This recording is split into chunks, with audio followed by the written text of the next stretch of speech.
गरुड़ पुराण अध्याय 1।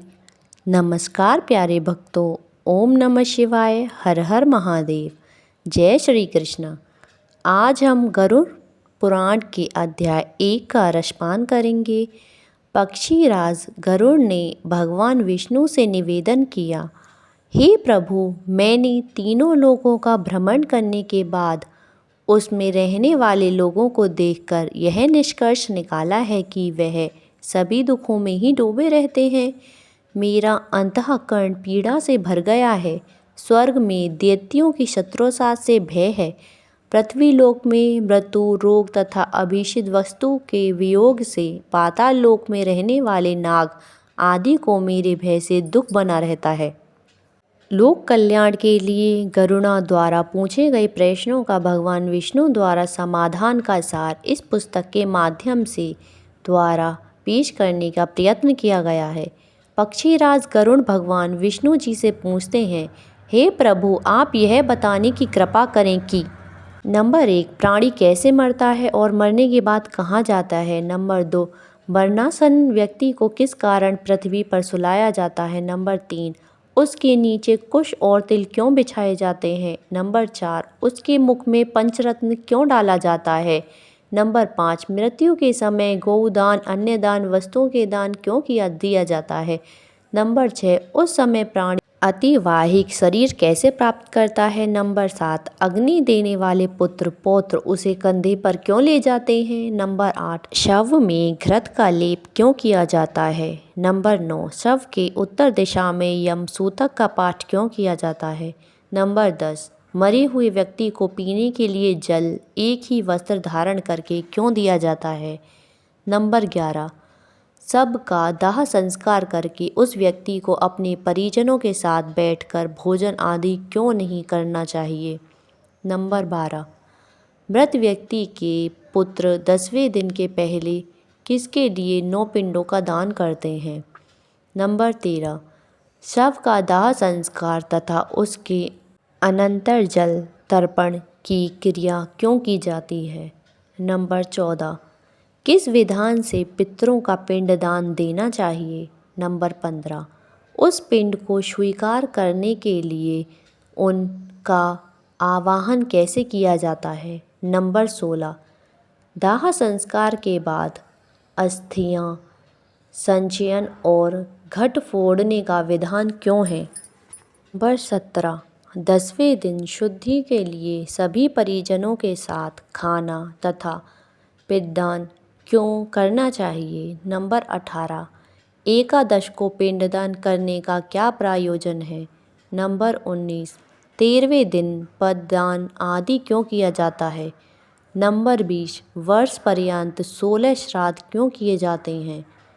नंबर 21, हे प्रभु, मनुष्य का शरीर अनित्य है और समय आने पर ही मरता है, किंतु मैं उस छिद्र को नहीं देख सकता जिससे जीव निकल जाता है। नंबर 22, प्राणी के अपने जीवन काल में किए गए पाप, पुण्य, दान आदि शरीर के नष्ट हो जाने पर उसके साथ कैसे चले जाते हैं। नंबर 23, मरे हुए व्यक्ति प्राणी के लिए स्पिंदीकरण क्यों होता है। नंबर 24, जो मनुष्य पापी, दुराचारी अथवा हतबुद्धि है, मरण के बाद वे किस स्थिति को प्राप्त होते हैं। नंबर 25, हे उपेंद्र, मनुष्य की मृत्यु के समय उसके कल्याण के लिए क्या करना चाहिए। नंबर 26, मृत्यु और शमशान भूमि तक पहुंचने की कौन सी विधि है। नंबर 27, चिता में शव को जलाने की क्या विधि है। नंबर 28, तत्काल तथा विलंब से उस जीव को कैसे दूसरी देह प्राप्त होती है। नंबर 29, यमलोक संयमनी नगरी को जाने वाले के लिए वर्ष पर्यंत कौन सी क्रियाएं करनी चाहिए। नंबर 30, दुर्बुद्धि अथवा दुराचारी व्यक्ति की मृत्यु होने पर उसका प्रायश्चित क्या है। नंबर 31, प्रायश्चिका आदि में मृत्यु होने पर पंचक शांति के लिए क्या करना चाहिए। नंबर 32, बहुत से पापों को करने पर भी इस संसार को पार कर प्राणी आपको कैसे प्राप्त कर सकता है। हे देव, आप मेरे इस संपूर्ण भ्रम को विनष्ट करने में समर्थ हैं। मैंने आपसे ये सब लोक मंगल की कामना से पूछा है, मुझे बताने की कृपा करें। श्री कृष्ण जी गरुड़ से कहते हैं, हे पक्षीराज, तुमने जो मानव कल्याण के लिए अपनी जिज्ञासा व्यक्त की है वह सर्वश्रेष्ठ है। अब इसका समाधान सुनो। जब मनुष्य अपने पिछले जन्म के अच्छे बुरे कर्म के संचित परिणामों को भोगता हुआ और इस जन्म में कर्म करता हुआ मरणासन अवस्था को पहुंच जाता है तो शरीर में कई रोग उत्पन्न होते हैं।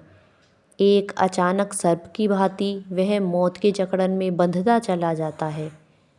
वह घर में ऐश्वर्यहीन, अपाहज, शारीरिक मानसिक पीड़ाओं से पीड़ित, फिर भी जीने की मन में इच्छा को लेकर दुखदायी जीवन व्यतीत करता है।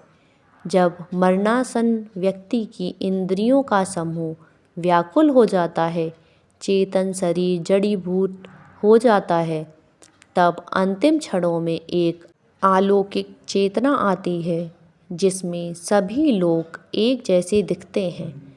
उस समय वह कुछ बोलने योग्य नहीं रहता और प्राण शरीर को छोड़कर यमराज के दूतों के साथ चल देते हैं। जब प्राण शरीर को छोड़ते हैं तो बहुत कष्टदायी होते हैं और ऐसा दर्द होता है जैसे 100 बिच्छुओं ने डंक मारा हो। उसके मुंह में झाग बनती है और सारा मुंह थूक से भरने लगता है। उस समय जो प्राणी दुखात्मा होते हैं उन्हें यमदूत अपने पाशबंधों में जकड़कर मारते हैं। जो अच्छे कर्मी होते हैं उन्हें स्वर्ग के पार्षद सुखपूर्वक अपने लोक को ले जाते हैं। भीम काया दुराकृति यमराज के दूतों को देखकर ही पापियों के मन में भय उत्पन्न हो जाता है।